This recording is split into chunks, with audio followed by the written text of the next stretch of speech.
This is the new Camp Christmas Tree drop-off and pick-up procedures. There will be two options this year to get to camp. Option number one is the preferred method, and that is car drop-off and pickup.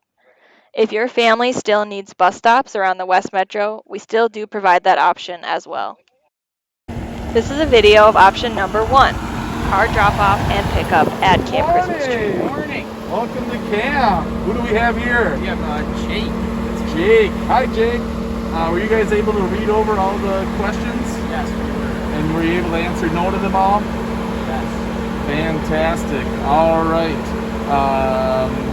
Do you know what group you guys are in? I do not. Okay, Jake Mertens, you said he is going to be in the pink group right there.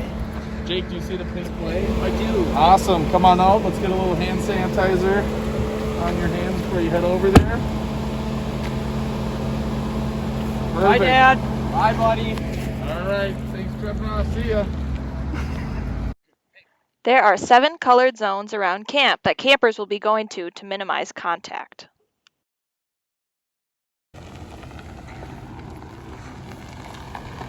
Hey, good afternoon. Good afternoon.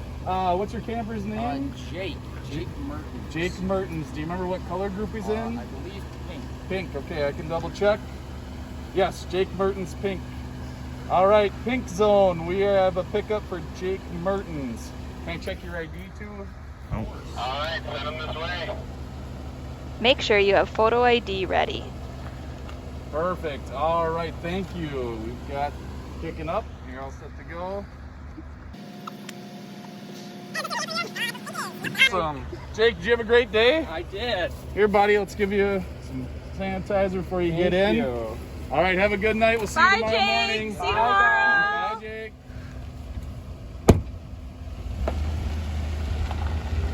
This is a video of option number 2, bus. Campers can get picked up at a bus stop around the West Metro, and then they will be bussed in to camp.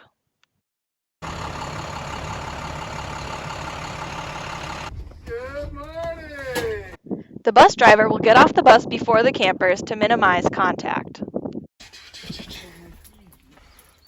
Good morning, camper. Good morning. What's your name? My name is Max Max. Let me see. Max. What's your last name, Max? Austin. So Max Austin. So you are in the green zone. Do you see the green flag right over there? I do. Thank you. Perfect. Here is a Camp Christmas Tree tour, including our new COVID-19 policies. Hello, everyone. Welcome to our virtual open house, I guess. My name is Max. I'm the assistant camp director out at Camp Christmas Tree. I just thought I'd kind of give you a general sense of what camp is, geographically, where things are, and everything, and talk about kind of what we're doing differently this summer due to the coronavirus. And yeah, so basically our goal this summer, even though it's different, is to minimize direct contact between groups and even within campers groups, and then also to provide a safe, fun camp experience in nature, because I mean, these last 4 months have been, or whatever it is, have been kind of tough. And I think a lot of people are kind of itching and sick of being inside. So hopefully it'll be a really fun summer and very safe. And yeah, so just a couple of general things that I think a lot of the program area directors are going to talk about in their segments later on, is how we're going to clean and disinfect their program areas. We use a lot of equipment, obviously, like bows and arrows for archery, helmets for climbing and rope and all that stuff. And then as well as for arts and crafts, you know, markers and, you know, you can imagine everything there. Really quick, that's our waterfront, our canoe area. Here's Cody, you'll hear from him later.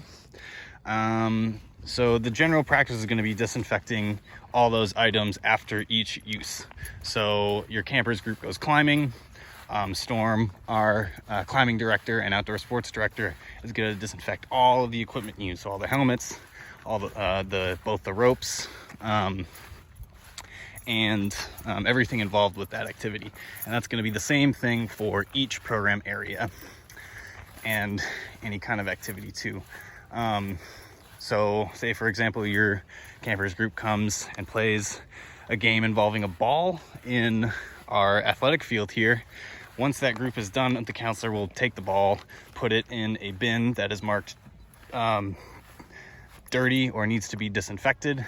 Someone will come around pretty soon to disinfect that and then put it back on the clean rack with all the other balls that have not been used. So yes, this is our athletic field. Here's our office. And then over there are some counselors that we're training because, as you know, camp starts on Monday and we're getting ready. There's Josie. So up here, just coming over the top, you might be noticing these colored flags. So that's part of our arrival and departure plan. We've separated camp into 7 different colored zones that you learn about on Monday when you arrive, either at the bus stop or if you're dropping off at camp.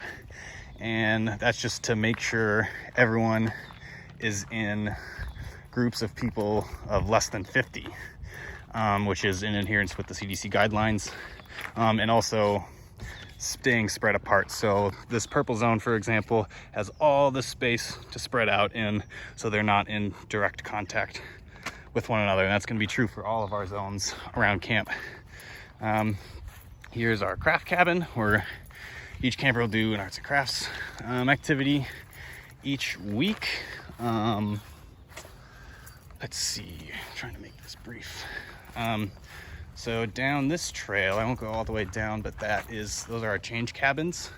Those are going to be a little bit different this summer. Only 2 groups are swimming at a time. And yeah, just to minimize, again, our main goal is to minimize contact between groups and also within the groups themselves as best as we can. So going over here, I guess the last thing I'll show you is our amphitheater. And then another thing that's different this summer is our group sizes. So just to maintain the CDC guidelines, we reduced all group sizes to 9 campers instead of 12, which we usually have. And that's just to adhere, again, to the 10-person group limit that the CDC has set.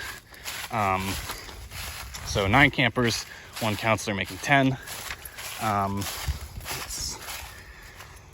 So this is our amphitheater. It's going to be pretty empty and quiet this summer, unfortunately, but in each zone there will be some kind of opening and closing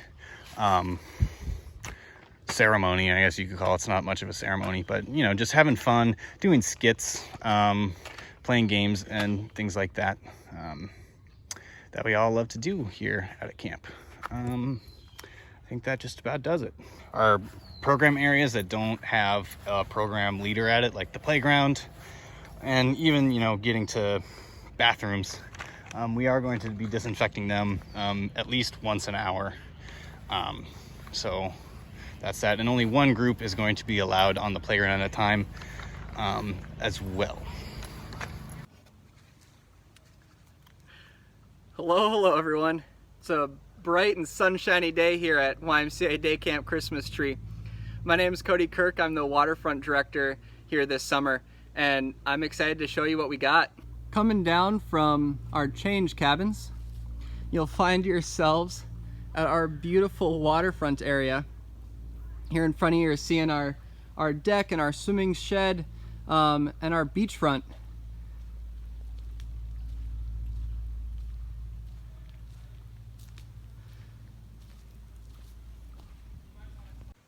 So you may have noticed that on the beachfront there are those yellow ropes that were laying down in the sand. You also may have noticed that the waterfront is gridded into 4 sections. Something that will be different this summer based on the safety regulations for COVID is that we will be having only 2 groups down at the waterfront at a time. That will allow us to be able to maintain a physically distanced space down here and still allow people the same types of activities and fun that they were able to experience in years past. The visual cues are coming from the lane lines and the ropes. are going to help be able to navigate people safely and easily through this area. And just a few more notes on some of the things for those that are still curious about some of the changes this summer and some of the ways in which we're going to be keeping everybody safe. Here in front of you is the swimming shed filled with toys and life jackets and water sports equipment and some of the things that we utilize down here at the swimming area. And just see the swimming area here. Beautiful. All of those things that I just listed, all the equipment, all has a specific cleaning regimen to it. Everything from the spaces that we're going to be occupying, the equipment we're going to be touching, and the places that we're going to be changing will all be heavily cleaned this summer. Fishing pier here on my way over to the canoeing and kayaking area of camp. Just wanted to give you folks a quick visual of that area as I'm wrapping up the waterfront specific side of things here at Camp Christmas Tree. We've got all of the swimming activities that are happening at the beachfront that you just saw. And then the area that we're coming up to here in just a second is where we have our canoes, our kayaks. It's where we store our boat that we use for water sports. And as has been said with the other things that are around camp and here at the waterfront, they all have their own specific cleaning regimen to them.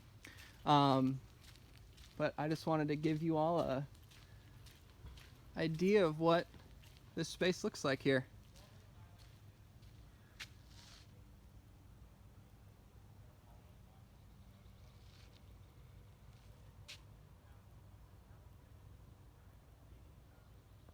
Hello, friends and family of the greater YMCA Twin Cities and of course Camp Christmas Tree. My name is Storm Stewart. I've been here for the past 18 consecutive summers and I'm so excited to have this summer be a really special one. I'm very grateful to be the outdoor sports and climbing director this summer, and I'm going to take you on a little tour of the area that I'm going to be supervising mostly. We start over here with the 55-foot climbing wall. This is where I'll have the most direct interaction with campers because I'm going to be the one who's trained in making sure campers can get up and down safely and with as much of a enriching experience as possible. Over here we've got a bouldering wall, and this is for the younger campers who might not be old enough, tall enough to handle that big wall. And we have some ideas and plans to make sure that this is even safer than summers before, with an extra consideration for COVID practices. For a quick example, we might have one child who's climbing, then another child who is the designated spotter for them, making sure, giving them tips and everything, but also a third individual who would be coming by and making sure to desanitize each different climbing handhold or foothold. And so that's one idea, and with all these considerations and practices that we're doing, we're going to be ready to pivot and take an input from campers, from counselors, and from parents and lead staff to adapt and make sure we're doing as best as possible. So this building, for example, it'll have signs on the doors that say counselors only to limit contagion that is spread between people here. And so I'm going to put my mask on, and I can't believe I didn't say it yet, but Henry behind the camera, thank you so much. He's got his mask on already. So in here, let's start on the right side because every single camper is going to get the opportunity to use these awesome bows and arrows that we have. And then as we pan over, we've got our fishing supplies for our specialty campers, and sometimes any camper and group can actually organize a way to use fishing supplies. And with that, the counselor would take out each individual rig to the child, and then we'd make sure, throughout the day before anything exchanges hands, to disinfect any of that. This is the climbing stuff over here, and you will now see the disinfecting station. And as you can see, our first take of the video, I've got the bow and arrow that I used, and it serves as a nice example of This is where things go that are not yet good to Hi everyone, my name is Nature Nora and I am our Nature Program Director here at Camp Christmas Tree. This is my 5th summer at CCT and my 2nd summer as the Nature Program Director. Hi, I'm Chloe, also known as Camping Chloe. This is my 15th summer out at camp. I've been here since I was 4, and I will be our nature lead this summer, so I will be in charge of helping Nora out with running nature programming. So, if you will follow us, we are going to go into the nature hut, which means we are putting on our masks, and we are still maintaining our social distance of 6 feet. So whenever you're indoors at camp this summer, you're always going to be wearing a mask, and we're going to be 6 feet apart. Another thing we're doing is after you do any kind of activity or material, you're going to be putting it on that table right over there for me or Chloe to disinfect. Some of the things you might do here at Nature Program would be tree IDing, scavenger hunt, knot tying, habitat building, really any way that you can engage with being outside. A lot of this summer is going to be about getting out of the nature hut so that we can be in nature together. Totally, and we're so excited that everybody gets to finally be outdoors again to get together, so we can't wait to see you here out at camp. Yes. Bye. Hey everybody, it's Handmade Henry here. I'm here to walk you through some of the COVID-19 procedures for the Arts and Crafts Cabin. I'm joined here by my teammate Seth, and he's going to help me out. Let's go! When you have arts and crafts on your schedule, we're going to try to follow a one-way traffic rule. That means when you enter, you're coming up this ramp, and you're coming around the corner, and you're entering only through this door. Once you're inside, staff, I'm going to ask that you keep on your masks at all times. That's going to be a requirement as long as you're inside this arts and crafts cabin. You're going to come through here and exit out that door and not out these doors. Having a one-way traffic flow is going to eliminate transmission as much as possible. If you have arts and crafts on your schedule, you'll come to the arts and crafts cabin and you will pick up materials needed for the project of that day. Like I said the other day, there are 3 different ways that curriculum is going to be taught at the arts and crafts cabin. One is through me. If I'm not here, it'll be through materials and projects left behind. Instructions will be neatly laid out. If neither of those are the case, you'll have to refer to the Google Drive where I'll post PDFs, video tutorials, and documents that detail on a project of which materials that you can grab that are available outside. If I'm a camper, I'm allowed to touch whatever's on this board right here. As you can see, we have the projects and equipment individualized. That's to eliminate transmission between sharing. If it's a more in-depth project, let's say a counselor needs to pour paint into a pallet or cut twine and tie it for hanging crafts, they can use the materials found on here. So quick review, counselors can touch these, campers can touch this. And after the projects are done, we'll want to take the dirty materials and take them up to the disinfectant tray over here. This square table is where the dirty materials are going to go. This is how I know what to clean throughout the day. Once they're cleaned, they'll be repurposed and set up back out here. I'll go over specialty camps real quick. If you're a specialty art camp, the back room in the arts and crafts cabin will be yours to use. We're going to follow much of the same procedures as I just laid out. I'll be in communication with the counselors that are using the specialty art camp room, and we'll have materials laid out in a similar fashion. One thing you need to remember is that the materials that need to be disinfected go in the same spot outside on that table.